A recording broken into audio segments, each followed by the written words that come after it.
Oke, kembali lagi bersama gue Andi dalam acara podcast pada kali ini. Gue bersama teman gue Dalpin yang akan membahas tentang mental health. Kebetulan dia juga pernah mengalaminya, jadi kita coba tanya-tanya dia ya. Ini bukan edukasi tapi lebih kita ke sharing ya guys.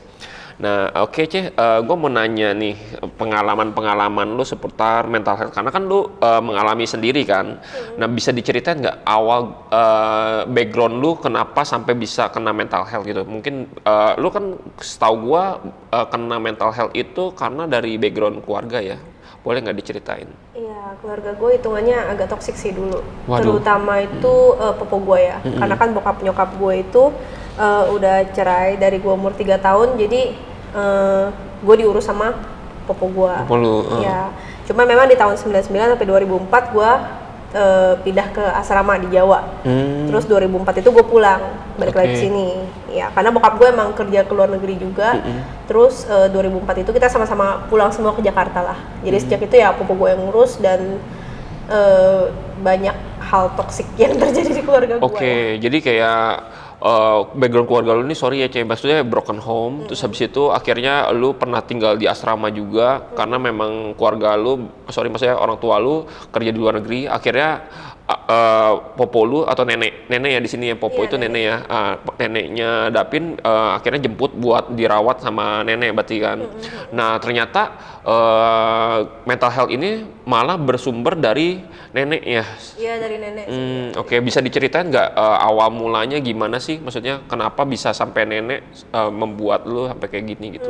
Awalnya sih karena kan gue juga nggak nyadar ya kalau maksudnya nenek gue toksik gitu. Gue cuman kayak sering beda pendapat gitu sama dia. Jadi gue sering agak ya kalau misalnya bahasanya mungkin ngebantah.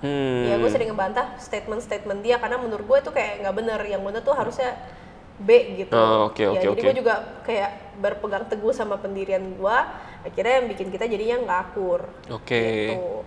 Bisa diceritain sedikit nggak kayak pengalaman-pengalaman apa yang membuat sampai sekarang yang masih teringat gitu loh sama lu, akhirnya membuat lu itu jadi menumpuk-numpuk akhirnya jadi kayak ada mental health kalau gitu. menurut dia itu ngedidik anak itu harus dengan cara yang keras ya.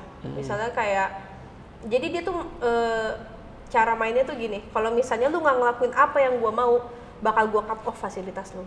Misalnya kalau misalnya gue berantem sama dia gitu, misalnya beda pendapat gitu, gue nggak nurutin dia, nanti dia nggak mau kasih gue uang jajan untuk ke sekolah, terus sarapan gue juga nggak dikasih. Jadi gue dari pagi sampai dari jam 7 sampai jam 2 itu gue nggak makan apa-apa. Ya sampai gue pulang ke rumah jam 3 baru gue bisa makan. Iya. Lu tinggal sama popo lu itu berarti kan yang gue tahu kan lu ada kakak lu, ada adik lu ya? Oh iya, gue 3 bersaudara. Ada kakak gue perempuan, ada gue sama ada adik gue cowok. Tapi apakah perlakuan sama popo lu itu perlakuan yang sama juga ke kakak lu, apa adik lu, apa berbeda tuh? Enggak sih, jatuhnya kayak dia diskriminasinya cuma sama gue. Oh gitu. Iya. Apa karena lu anak kedua kali ya? Mungkin ya, kalau alasannya kenapa dia pilih kasih gue juga nggak tahu, tapi kalau ini point of view gue sendiri iya, bisa lu mungkin ceritain. karena kalau misalnya orang zaman dulu itu kan pikirannya kalau punya anak itu kan harus cowok ya, karena kan sebagai penerus keluarga. Kalau di Tionghoa itu kan kayak gitu. Sedangkan cucu pertama lahir kan kakak gue perempuan, mungkin dia cucu kedua pengennya anak cowok nih, tapi ternyata yang lahir gue. Terus ke cucu ketiga waktu lahir itu adik gue, which is cowok. Jadi udah cucu pertama kakak gue dia paling sayang karena dia cucu pertama, terus cucu yang ketiga karena dia cowok, jadi popo gue juga sayangnya sama dia. Ini spekulasi gue sendiri gitu, karena popo gue juga sudah almarhum, sudah meninggal, jadi gue juga nggak bisa nanya dia lagi alasannya kenapa dia begitu gitu kan. Tapi kalau pandangan gue sih mungkin begitu, mungkin ya. Nah terus menurut lu kenapa dia bisa apa yang menyebabkan lu merasa lu berbeda dengan perlakuannya popo lu ke lu sama ke ade lu atau ke kakak lu? Apakah kerasa gitu apa sampai? Awalnya sih gue nggak nyadar. Gue nyadarnya itu waktu gue sekolah ke luar negeri. Jadi gue sempat sekolah luar negeri juga pas SMA. Itu gue pergi ke luar negeri sama kakak gue. Nah itu pas gue sekolah di sana kan kalau di sini itu kan seragamnya itu ya baju terus ini sama sepatu. Kalau di sana tuh enggak. Kalau di sana tuh seragam itu cuman kayak outfit sama tasnya. kalau sepatu itu bebas. Nah awalnya itu gue baru ngerasa aneh, tapi terus gue cuekin gitu. Itu karena dia kalau beliin sepatu gue itu belinya tuh dari pasar malam gitu, yang murah-murah gitu deh pokoknya. Sedangkan dia kalau beliin kakak gue punya itu pasti yang branded gitu. Oh, dari situ aja udah kelihatan ya? Kayak bisa 2-3 juta gitu. Oke. Jadi kayak perlakuan Popo lu aja dari segi buat ngebeliin lu barang aja tuh udah beda sama kakak lu ya? Iya. Oke. Nah, terus habis itu apa lagi yang membuat lu merasa diskriminasi dengan kakak lu? Yang paling bikin gue yakin dia tuh pilih kasih, itu waktu pas gue kelas 1 SMA itu gue kan nggak punya laptop. Kakak gue juga nggak punya laptop. Dan gue waktu itu tiba-tiba ada tugas yang mengharuskan gue untuk pakai laptop. Jadi gue hubungin bokap gue yang di Indo, gue bilang, "Pah, Devin butuh laptop karena ada tugas sekolah dan harus dikumpul minggu depan," gitu. Terus ya udah tuh, akhirnya pupu gue datang kan. Pupu gue datang, dia tapi beda gitu, pas beliin buat kakak gue, dia beliin laptopnya tuh gede gitu, udah gitu harganya sekitar 10-15 jutaan deh waktu itu kalau dirupiahin. Sedangkan pas gue mau beli laptop juga, dia malah bilangnya sama gue, "Papa udah kasih budget ya, sekitar 3-4 juta, nggak boleh lebih." Gitu. Oh, oke. Dari situ. Iya, beberapa banyak yang lu lihat kayak lu sadari juga kayak banyak banget hal-hal yang dilakukan sama Popo lu tuh berbeda banget sama kakak lu ya. Iya. Nah, yang bikin gue makin yakin kalau dia tuh pilih kasih, karena waktu gue pulang untuk liburan, gue nanya sama bokap gue. Gue nanya gini, gue bilang, "Pah, emang bener ya beli laptop itu ada budgetnya gitu?" Terus bokap gue kayak dengan santainya ngomong, "Enggak kok, nggak ada. Papa pokoknya uang sama kartu kredit udah kasih ke Popo. Kamu mau beli aja semua kebutuhan kamu, nggak usah mikirin nominalnya berapa." Dari situ gue langsung yang kayak, anjay gitu. Tapi lu pernah nanya nggak sih ke Popo lu kayak maksudnya, "Po, kok gue berbeda sih maksudnya kayak sama kakak gue sama adik gue gitu maksudnya?" Sering setelah maksudnya karena kan pas gue masih kecil gue nggak nyadar kalau dia ada pilih kasih. Tapi kan makin gede makin lu ngerasa lah, gitu ngerasa, ya, iya, kan. lu ngerasa dong. Jadi akhirnya gue kayak kalau lagi berantem sama dia, gue sering banget kayak ngomong, "Lu tuh gitu banget sih sama gue gitu loh, sedangkan sama saudara gue yang lain tuh enggak gitu." Dan dia selalu denial, dia selalu bilangnya, "Enggak kok, sama, semuanya sama, pokoknya sayangnya sama," gitu. Terus ada sekali tuh gue bener-bener berantem hebat sama dia. Ini setelah gue lulus ya, setelah gue lulus dan gue pulang ke Indonesia, ada sekali gue berantem hebat sama dia. Terus pas mau baikan itu dia suruh gue duduk di sofa, di ruang tamu gitu, duduk sama dia. Terus dia kasih tau gue begini, "Iya, Popo memang gak terlalu sayang sama kamu, makanya dia tuh makanya dia selalu begitu sama gue, maksudnya ada diskriminasi gitu." Karena gue sendiri kan udah nyadar juga gitu kan. Karena pas berantem itu gue ngeluarin unek-unek gue bilang, "Gue tuh selalu kayak berusaha mendapatkan apresiasi dari lu gitu, tapi lu nggak pernah lihat usaha gue," pokoknya gue keluarin unek-unek gue. Jadi kayaknya mungkin dia mikir, terus pas mau baikan dia ngomong begitu sama gue. Ya memang dia nggak sayang sama gue. Jadi ini memang dia sudah mengakuinya sendiri gitu. Kalau dia memang nggak terlalu ini sama gue gitu. Dari situ lo kayak merasa lo kecewa gitu ya. Kayak maksudnya kan ya maupun gimana pun ya sebenarnya ya lu juga cucunya dia kan. Kecewa ada, tapi sejak itu gue tidak berusaha mencari apresiasi dari dia lagi. Oke, lu mulai kayak cuek aja lah. Iya, gitu. Dan gue juga nggak mempertanyakan lagi kenapa dia sifatnya begitu sama gue. Ya karena as simple as that gitu. Oke. Karena dia bener-bener, karena memang dia nggak sayang sama gue juga, nggak terlalu sayang sama gue. Jadi gue juga oh ya sudah, gue sudah dapet alasannya gitu. Oke, terus habis itu katanya yang gue dengar juga akhirnya hubungan toksik antara lu dan Popo lu ini berlanjut juga dengan hubungan lu dengan suami lu kan? Oh iya, sebelum waktu dia jadi suami gue ya. Bisa lu ceritain nggak tuh kayak ceritanya gimana tuh? Waktu masih pacaran ya. Waktu masih pacaran itu awalnya Popo gue ngedukung-dukung aja tuh. Karena ini gue juga baru tahu belakangan karena akhirnya dia cerita sama gue, si suami gue ini. Awalnya itu kalau misalnya gue pas masih pacaran terus gue berantem sama Popo gue, kan gue posisinya udah kerja tuh. Gue juga udah nyetir sendiri kan, udah bisa bawa mobil. Nah dia selalu ngancem ke suami gue yang siapa ya? Gue ngomongnya apa ya enaknya ya? Suami gue. Ya waktu itu belum suami gue soalnya. Iya, jadi pacar lu lah. Pokoknya pacar yang menjadi suami. Pacar yang menjadi suami. Iya, pokoknya dia ngomong sama si suami gue ini, "Lu harus suruh si Dalvin untuk minta maaf ya sama gue ya. Kalau nggak minta maaf nanti gue suruh papanya jual tuh mobilnya biar dia nggak bisa pergi kerja. Jadi ngadunya gitu. Ke cowok lu ya waktu itu ya? Iya, ke cowok gue. Terus udah dong, akhirnya dia, makanya gue heran kok dia bisa kayak tiap kali gue bilang gue lagi berantem sama popo gue nih, dia bisa langsung suruh gue minta maaf, terus udah belajar cuek aja, udah gitu kan. Gue nggak tahu kalau ternyata popo gue tuh selalu kayak neror dia kayak gitu. Ya, tapi itu semua berhenti waktu popo gue suruh dia, jadi suruh cowok gue itu ngomongin gue untuk waktu itu berantem. Jadi dia suruh si cowok gue ini ngomong sama gue, lu suruh tuh ya si Davin untuk minta maaf sama gue ya, kayak biasa gitu kan. Tapi kali itu dia suruh si cowok gue ini untuk suruh gue berlutut di depan popo gue.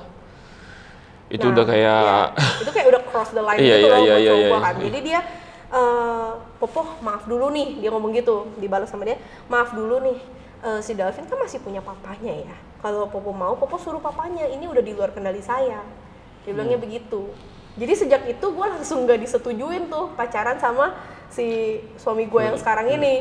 Dibilangnya ini nih bawa pengaruh buruk nih kayak gitu. Dari situ ya, kayak mulai debat-debatnya makin panjang tuh sama ya karena Popo gue tuh orangnya tuh main kubu-kubuan. Kalau udah nggak di kubu dia, ya udah tuh berarti musuh dia. Kayak gitu. Oke, jadi kayak Popo lu akhirnya jadi menentang hubungan lu sama itu, katanya pernah sampai ini ya, suruh lu keluar negeri ya waktu itu ya? Iya, jadi dia waktu itu nawarin gue mau nggak, kan gue suka fashion design kan. Terus karena ya ada alasan tertentu, gue nggak lanjutin pendidikan gue sampai ke kuliah. Nah, waktu itu dia tiba-tiba nawarin gue tuh, bilang, David mau nggak kuliah ke Singapura katanya. Terus gue bilang, tiba-tiba kuliah ke Singapura, gue bilang gitu kan. Iya, mau nggak, tapi dengan catatannya kamu di sana cari cowok baru ya, kamu nggak boleh sama yang ini lagi, gitu. Iya, sampai setoksik itu ya ternyata ya, sampai kayak harus ngerusak hubungan lu sama suami lu yang sekarang ya. Iya, pokoknya dia bersikukuh gimana caranya supaya gue putus sama suami gue ini. Tapi ya karena kan gue tahu, balik lagi karena gue punya pendapat sendiri, pendirian sendiri. Menurut gue orang ini baik untuk gue. Dan itu terbukti sampai sekarang. Jadi gue nggak ngikutin saran dia. Gue nggak ambil pergi kuliah itu. Oke, ya, jadi gue stay sama cowok gue itu. Nggak apa-apa, maksudnya memang secara finansial itu gue stay sama cowok gue tuh memang agak kurang lah, boleh dibilangnya. Nggak susah banget sih, nggak. Tapi kurang memang. Tapi gue lebih rela begitu untuk inner peace gue. Oke, jadi segala yang lu alami dari kecil sampai akhirnya sama Popo lu dirawat, sampai akhirnya lu juga bermasalah juga dalam hubungan relationship lu, itu yang menyebabkan lama-kelamaan menjadi ada rasa kecewa, ada rasa depresi, akhirnya sampai lu gitu ya. Akhirnya kena mental health itu ya.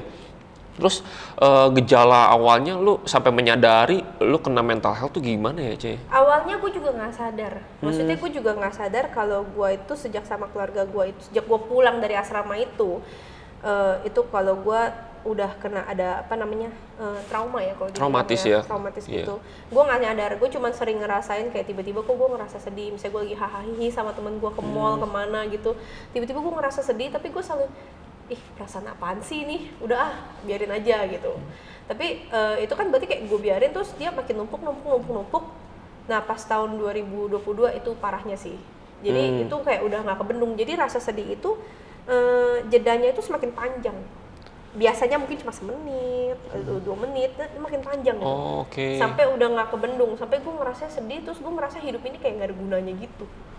Jadi kayak lu runtuh lah, kayak lu mulai ngebatasin diri lu sendiri ya, berarti kayak gitu ya? Iya, tapi di tahun 2022 itu yang gue bilang depresi gue parah itu bukan karena sepenuhnya, maksudnya traumatis gue sama keluarga gue juga. Memang boleh dibilang 90% dari situ ya, terutama dari popo gue.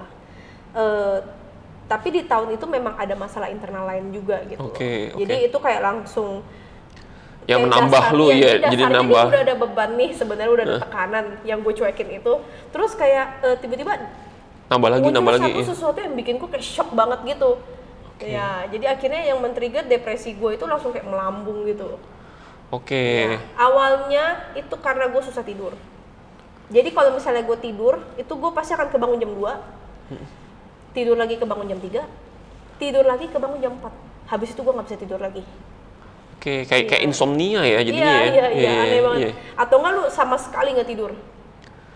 Iya, jadi antara lu kebangun terus atau lu sama sekali nggak tidur.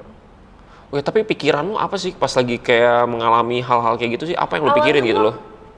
Pusing karena tuh, ini kok gue nggak bisa tidur ya, mikirnya gitu loh kan. Jadi kan ketika daylight lu harusnya yang beraktivitas itu kan nggak bisa jadi nggak bisa beraktivitas karena lu kan capek gitu. Iya. Tapi sedangkan kalau malam lu nggak bisa tidur. Oke. Akhirnya tuh malah bikin jadi perasaannya sensitif, terus perasaannya juga mood swingnya juga parah banget. Jadi gue tuh kayak feelingnya tuh bisa sedih terus-terusan, bisa tiba-tiba marah-marah terus gitu. Tapi nggak pernah seneng gitu, nggak pernah seneng. Lu nggak pernah merasa happy tuh pas lagi? Iya. Terus gue jadi berpikir, kok gue sekarang jadi begini ya, gitu. Oh oke. Hal itu lu kompromis sampai berapa lama tuh sampai akhirnya lu ada nemuin solusi apa gitu untuk menyelesaikan itu? Gue mulai ngerasa parah itu waktu gue mulai ngerasa lebih baik gue mati aja. Gila, lu pernah merasakan lu kayak ada percobaan bunuh diri kayak gitu-gitu? Iya, gue sampai kayak, udah apa mati aja ya. Terus kayak gue bisa sebenarnya tanpa sadar ngambil gunting terus kayak apa sih? Itu ya, juga. Apa sih beset-besetin tangan lu. Oh, lu sampai udah ke tahap itu juga ya? Mesti kayak itu nggak sadar dan sering banget kayak suami gue kayak, lu ngapain gitu? Terus diambil guntingnya, itu gunting sampai disembunyiin pokoknya sama dia. Dan lu nggak sadar ketika? Iya, gue nggak sadar. Iya. Nah, pas gue mulai ngerasa kayak pengen mati gitu aja, gue ngomong sama suami gue bilang kayaknya gue butuh kayak maksudnya bantuan dari pihak lain, profesional, entah itu ke psikolog atau ke psikiater. Dan itu lu nyadar dan lu malah lu ngomong sendiri gitu ya? Iya, karena gue merasa ini udah nggak bener nih. Nggak bisa ditolong lagi kalau orang normal nggak kayak gini gitu. Gila. Gitu kan gue pikirnya. Terus akhirnya kebetulan dulu kan gue guru Mandarin. Terus kebetulan ada bekas student gue chatting ngobrol, dia ternyata kuliah ambil jurusan psikolog. Jadi akhirnya sejak itu gue mulai suka ngumpul sama dia tuh. Nanti dia bisa kayak kasih gue kuesioner, kasih gue yang berhubungan dengan psikolog gitulah, kayak lebih untuk mengenal diri lu sendiri gitu. Kayak apa yang bikin lu merasa seperti apa yang sedang lu rasakan kayak gitu-gitu. Ada kasih obat gitu itu nggak ya? Obat enggak, sampai akhirnya kan gue awalnya kan sering ketemu sama temen gue ini, ngobrol-ngobrol juga sama circle-nya yang psikolog-psikolog juga gitu kan, harapannya supaya bisa membantu gue, tapi ternyata dia membantu tapi itu kayak depresi gue lebih cepet naiknya gitu tau nggak, jadi kayak bisa membantu tuh segini, dia tuh depresi tuh gitu loh, jadi kayak sampai di titik yang gue tuh udah parah banget pengen matinya, sampai gue nggak tahu sih istilah medisnya apa ya, tapi ada satu kondisi yang sampai gue tuh nggak bisa ngomong. Terus tangan gue tuh geter, tangan yang ini doang nih. Sampai ke fisik juga ada kayak ngerasain juga ya berarti ya? Iya, itu itu akhirnya gue pergi lihat psikiater sih. Ya suami gue akhirnya bawa gue ke psikiater, terus psikiaternya, dia kan, karena kan suami gue kaget lihat tangan gue geter gitu kan. Terus psikiaternya kayak ngomong gitu, iya ini stresnya terlalu numpuk, jadi badannya nggak kuat nanggung stres itu, akhirnya lari ke tangannya geter kayak gitu. Terus gue juga nggak bisa ngomong, jadi gue tahu dokternya tuh nanya gue beberapa hal tapi kayak suaranya nyangkut di sini, jadi gue nggak bisa ngomong, nggak bisa ngungkapin apa yang lo rasain gitu loh ya. Gue cuman ngangguk, kalau nggak gue geleng gitu dong. Oh, itu tuh berapa lama untuk berobat kayak gitunya ya? Maksudnya kayak lu berkonsultasi dengan psikiater itu lu butuh berapa lama tuh ya? Sampai akhirnya lu menyadari, kan sekarang lu udah nggak ini lagi kan? Udah enggak sih. Ya, sekarang udah nggak. Udah bebas kan. Nah, butuh berapa lama, Cek, untuk sampai ke proses di mana kayaknya gue udah lebih fine deh, udah nggak butuh lagi gitu? Gua itu lihat ketemu psikiater itu sebenarnya kurang membantu juga ya. Oh gitu? Iya, karena psikiater itu kasih lu obat. Psikiater kan mainnya obat, main obat psikotropika. Supaya, karena kan waktu itu memang parah banget, gua nggak bisa tidur, terus ya ngelantur terus juga gitu. Kata suami gue ya, gue sebenarnya nggak inget sih. Gue ngelantur nggak jelas gitu, akhirnya dikasih obat penenang. Bahkan sebenarnya gue hampir dikirim ke rumah sakit jiwa, cuman dokternya bilang tapi saya juga nggak tega gitu, jadi kita coba perawatan di rumah dulu katanya gitu. Akhirnya dikasih obat supaya gue bisa tidur, bisa tuh tidur, tapi ya begitu aja, tidur terus tiba-tiba bangun, ntar bangun lu mikir lagi, mati aja gitu terus gitu. Oke. Jadi setelah lu berobat ke psikiater, lu masih ada rasa kayak begitu juga? Maksudnya masih mental health lu itu masih belum stabil psikiater menurut gue obatnya itu hanya membantu lu untuk menghentikan otak lu sementara, tapi kan dia nggak akan berhenti terus. Oke, terus jadi gimana dong untuk menyembuhkan orang-orang yang penyakit mental health? Sampai akhirnya lu bisa kayak survive kayak sekarang nih, kayak gitu. Apa titik balik lu ketika lu bisa menghadapi ini semua dan akhirnya lu jadi kayak orang sekarang gitu loh? Hal yang gue pelajari ya ketika gue lagi begitu itu ya, itu harus dari diri sendiri sih. Ini pasti semua orang udah, maksudnya setiap survivor kayak gue gini pasti ngomongnya hal yang sama. Itu harus dari diri sendiri. Psikolog atau psikiater atau taruh kata teman-teman lu lah, itu cuma ngebantu lu kayak 20% paling prosesnya, tapi 80% itu harus dari diri lu sendiri. Karena kan gue sama sekali nggak ada mood untuk ngapa-ngapain, beraktivitas ya. Untuk gue bangun dari tempat tidur aja tuh gue tuh nggak mood waktu itu. Jadi gue cuma pikirnya pokoknya gue pengen mati aja gitu. Gue ngeliat orang sekeliling gue tuh kayak, misalnya kayak gue waktu itu ketemu psikolog gue di mall gitu kan. Itu gue ngeliat orang-orang lagi di taman kayak bawa anaknya, pergi sama pasangannya, bawa anjingnya. Itu gue kayak ngomong sama psikolog gue tuh, gue sampai nangis. Gue bilang, kok mereka bisa ya, maksudnya beraktivitas, kan nantinya bakalan mati juga gitu. Gue nggak melihat adanya makna dari lu having fun tuh apa gitu, lu bersenang-senang tuh maknanya apa gitu. Karena in the end semua manusia akan mati. Sampai makan aja gue nggak mood. Ya, gue mau makannya gue mikir, kenapa gue harus makan? Kan nanti bakal mati juga. Gitu. Gila, gimana caranya lu ngelawan pikiran-pikiran itu akhirnya sampai... Itu jujur setengah mati sih. Setengah mati banget karena gue mulai bertekad itu gue nggak mau begini terus. Kan gue mikirnya begitu. Ada di satu titik lu akhirnya berpikir seperti itu? Gue nggak mau begini terus nih. Gue capek dengan pikiran ini gitu. Bangun maunya mati kan gimana sih gitu. Iya. Akhirnya setiap kali ada orang yang ngajak gue pergi dan untungnya waktu itu lingkungan gue kayak teman-teman gue cukup suportif ya. Ada yang datang ke rumah, ada yang ngajakin gue pergi. Jadi setiap kali mereka ngajak gue pergi, gue memaksakan diri gue untuk beranjak dari tempat tidur, untuk keluar dari kamar gue. Gitu. Jadi meskipun gue nanti Indian gue keluar terus gue merasanya nggak nyaman, gue biarin. Gue pokoknya gaspol aja keluar gitu. Oke, jadi lu memaksakan diri lu untuk bersosialisasi dengan teman-teman lu ya? Iya, karena gue inget banget psikolog gue waktu itu sesi terakhir gue ketemu sama dia, terus dia ngomong sama gue, yang harus gue lakukan adalah meningkatkan hormon dopamin. Kalau itu berarti secara medis ya? Iya, secara medis, betul. Dengan cara apa? Dengan cara berinteraksi dengan orang atau dengan cara olahraga sih. Biasa olahraga itu paling cepat buat naikin dopamin, ya betul. Jadi gue kayak lari pagi, maksudnya gue beraktivitas lah. Olahraga pagi-pagi. Dan itu cukup membantu, tapi sama diselingi doa sih sejujurnya. Gue waktu itu kayak gue tuh sempet yang ada di titik nggak bisa napas, anxiety itu ya, attack gitu ya, kayak panic attack gitu loh. Jadi perasaan cemas lu meningkat gitu kan tiba-tiba waktu itu. Itu pas gue kalau nggak salah ada temen gue ngajak gue pergi dan again gue memaksakan diri gue untuk pergi.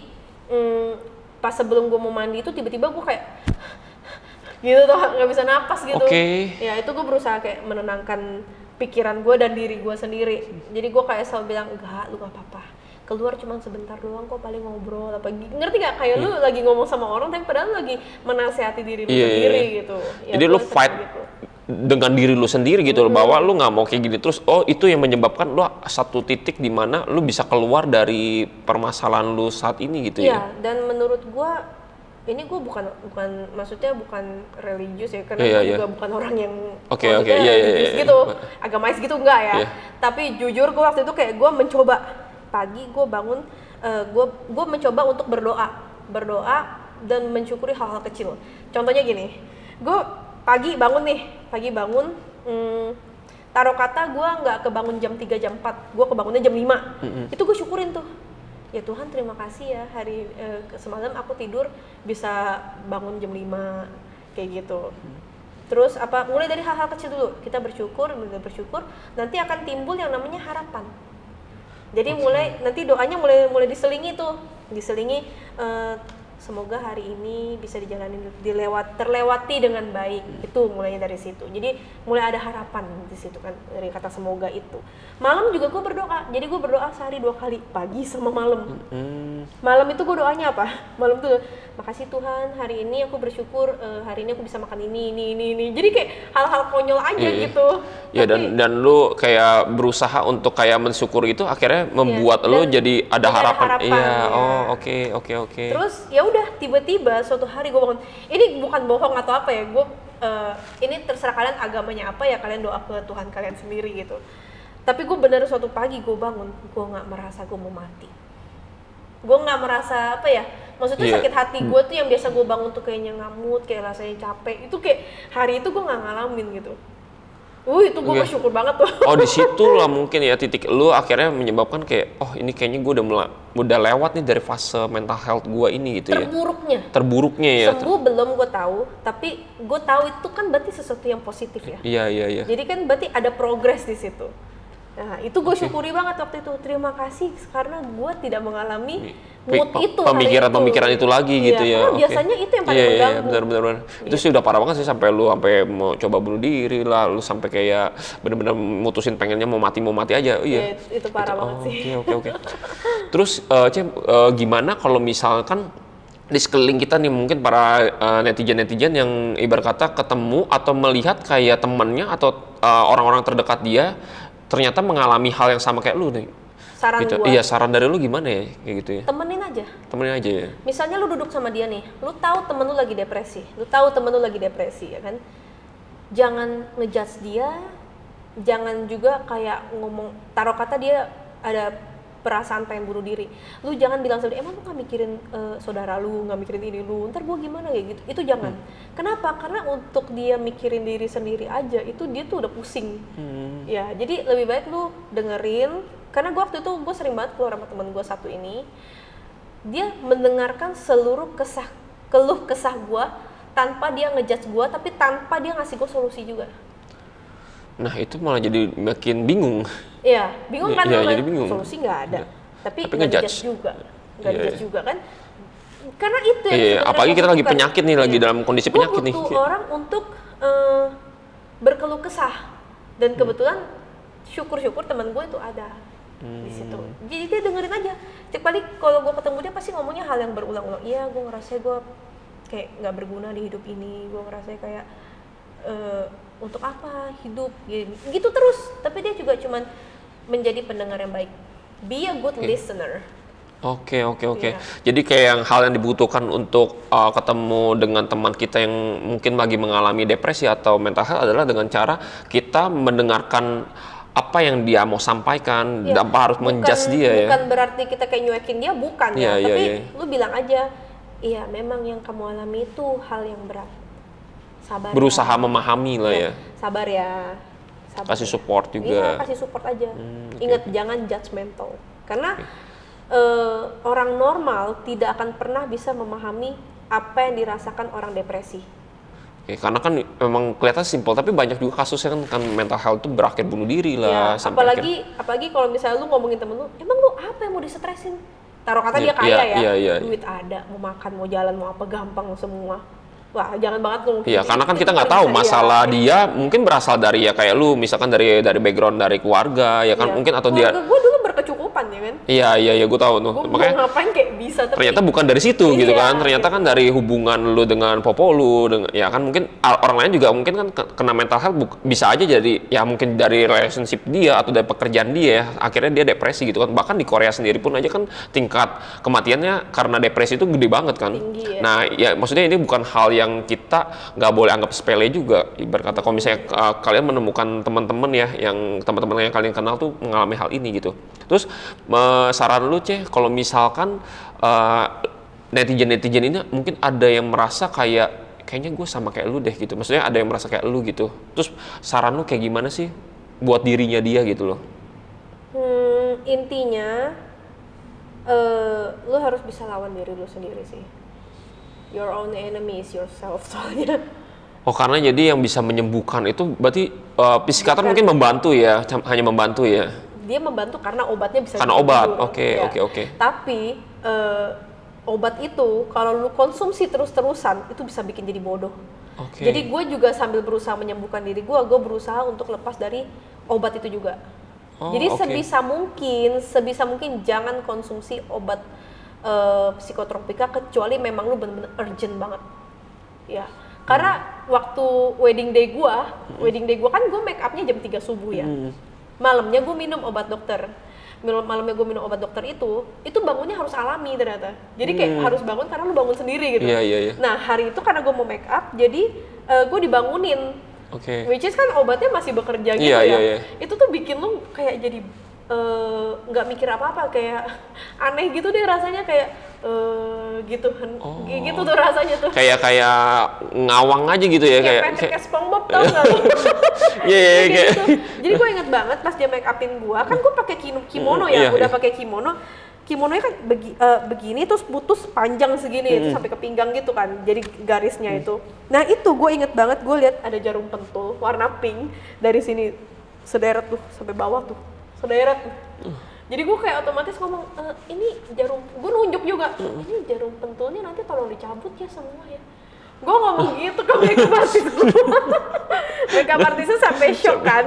Bingung dia. Iya, dia shock, terus dia bilang sama gue, abis itu gue kesadar, terus gue ngomong sama dia begini, gue barusan ngomong ini ya, jarum pentul, gue bilang gitu kan, kesadar soalnya kan. Dia bilang, iya kamu barusan ngomong kayak gitu, kata makeupnya kan. Terus dia bilang, kamu ini aku make upin habis ini kamu tidur ya, ntar kita finishing touch-nya nanti aja pas kamu udah bangun.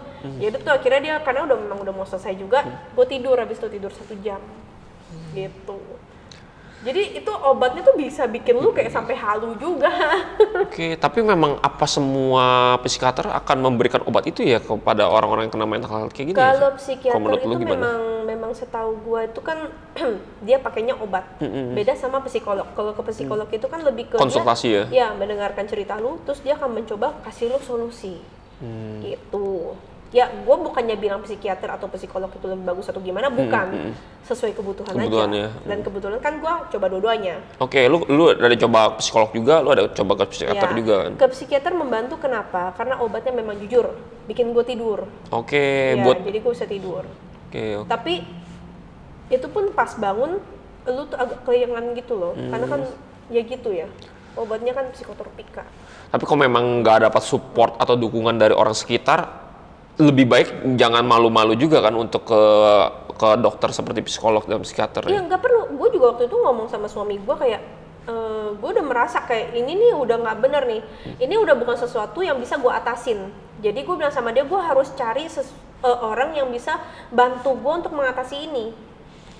Makanya jadi kayak jangan berasumsi bahwa dengan lu kena penyakit mental health ini, lu merasa kayak kalau memang udah nggak kuat, harusnya lu nggak masalah. Dan jangan malu untuk kayak konsultasi ya. Buat apa malu?